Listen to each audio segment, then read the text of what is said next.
শোকে স্তব্ধ গোটা মুসলিম বিশ্ব। বর্তমান পশ্চিমা আধিপত্যের যুগে সাহসী এই মুসলিম নেতাকে হারিয়ে মর্মাহত বিশ্ব মুসলিম উম্মাহ। এই প্রেক্ষাপটে হঠাৎ আলোচনায় আল্লামা দেলোয়ার হোসেন সাঈদীর একটি বক্তব্য। বিস্তারিত জানাচ্ছেন আরিফ হাসান।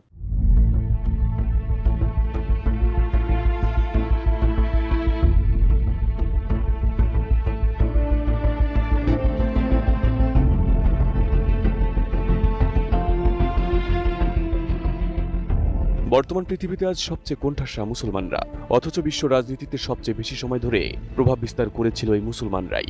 এশিয়া থেকে ইউরোপ কিংবা আফ্রিকা, বিশ্বের প্রতিটি কোণেই ছিল মুসলমানদের শক্ত অবস্থান। মহানবী হযরত মুহাম্মদ সাল্লাল্লাহু আলাইহি ওয়াসাল্লামের আগমনের পর থেকে রাশিদুন উমাইয়া, আব্বাসীয় এবং উসমানীয় খেলাফতের মাধ্যমে প্রায় ১৩০০ বছরেরও বেশি সময় ধরে বিশ্ব রাজনীতি নিয়ন্ত্রণ করেছে মুসলিমরা। অথচ আজকের বিশ্বে সেসব মুসলিম দেশ আমেরিকান পুতুলে পরিণত হয়েছে, যার স্পষ্ট দৃশ্য মেলে আজকের আরব বিশ্বে।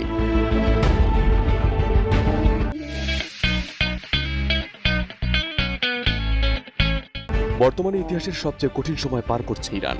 দেশটিকে ধ্বংস করতে সামরিক অভিযানে নেমেছে যুক্তরাষ্ট্র ও ইসরায়েল। অথচ এই করুণ সময়ে কাউকে পাশে পাচ্ছে না তেহরান, না কোনো মুসলিম দেশ, না কোনো মিত্রকে। সর্বাত্মক ঝুঁকি নিয়ে একাই লড়ে যাচ্ছে আমেরিকা ও ইসরায়েলের বিরুদ্ধে। সর্বশেষ ইরানের সুপ্রিম লিডার আয়াতুল্লাহ আলী খামেনিকে হত্যা করেছে তারা। অথচ তিনি ছিলেন এই সময়ের সবচেয়ে শক্তিশালী মুসলিম লিডার, যার নেতৃত্বে ইরান আজ মুসলিম বিশ্বের মধ্যে সবচেয়ে স্বনির্ভর সামরিক শক্তিতে পরিণত হয়েছে। একাই সিংহের মতো লড়ছে দখলদার ইসরায়েল ও যুক্তরাষ্ট্রের বিরুদ্ধে। এদিকে খামেনির মৃত্যুতে শোকে স্তব্ধ গোটা মুসলিম বিশ্ব। বর্তমান পশ্চিমা আধিপত্যের যুগে সাহসী মুসলিম নেতাকে হারিয়ে মর্মাহত বিশ্ব মুসলিম উম্মাহ। এই প্রেক্ষাপটে হঠাৎ আলোচনায় আল্লামা দেলোয়ার হোসেন সাঈদীর একটি বক্তব্য। পুরনো এই ভিডিওতে বিশ্ব মুসলিম উম্মাহর আজকের এই পরিণতির জন্য তিনি মুসলিম দেশগুলোর বিভক্তিকেই দায়ী করেছিলেন। আল্লামা সাঈদী বলেছিলেন, মুসলিম সমাজ যেখানে ঐক্যবদ্ধ হয়েছে সেখানেই বিজয় হয়েছে। ওলামারা যেখানে ঐক্যবদ্ধ হয়েছে সেখানেই বিজয় এসেছে। ওলামাদের ঐক্যের কারণেই আল্লাহ পাক আফগানের মুসলমানদেরকে ইসলামী রাষ্ট্র প্রতিষ্ঠার সুযোগ করে দিয়েছিলেন।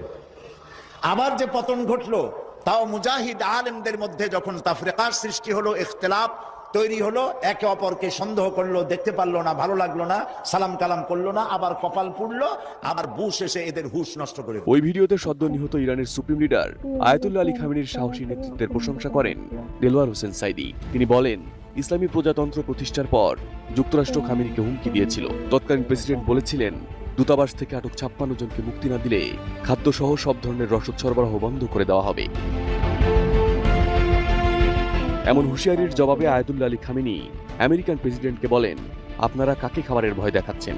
যে জাতির উপর ১ মাস রোজা রাখা ফরজ, সে জাতি কারো পরোয়া করে না। আয়াতুল্লাহ খামেনির একটি কথা আমার মনে পড়ে, কি সাহস তার! ঈমান আকীদা যাই থাকুক, আকীদার প্রশ্নে আমরা আপোস করব না, কিন্তু এই কথাটা তো বলতেই পারি। যখন আমেরিকা তাকে বলেছিল যে আমার দূতাবাস থেকে যে ৫৬ জনকে গ্রেফতার করা হয়েছে আমেরিকান, এদেরকে ছেড়ে দাও, তা না হলে তোমার খাদ্য রসদ আমেরিকা থেকে যত সাহায্য যায় সব বন্ধ করে দেওয়া হবে।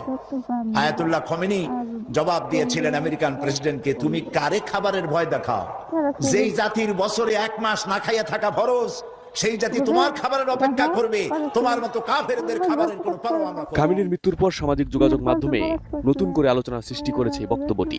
কারণ শত বাধা ও চাপের মুখেও মাথা নত না করা ইরানি নেতা ছিলেন দেশটির সর্বোচ্চ নেতা আয়াতুল্লাহ আলী খামেনি। দীর্ঘ ৪ দশকেরও বেশি সময় ধরে ইরানের রাজনীতি, ধর্মীয় নেতৃত্ব ও আঞ্চলিক শক্তির কেন্দ্রীয় ব্যক্তিতে পরিণত হন তিনি।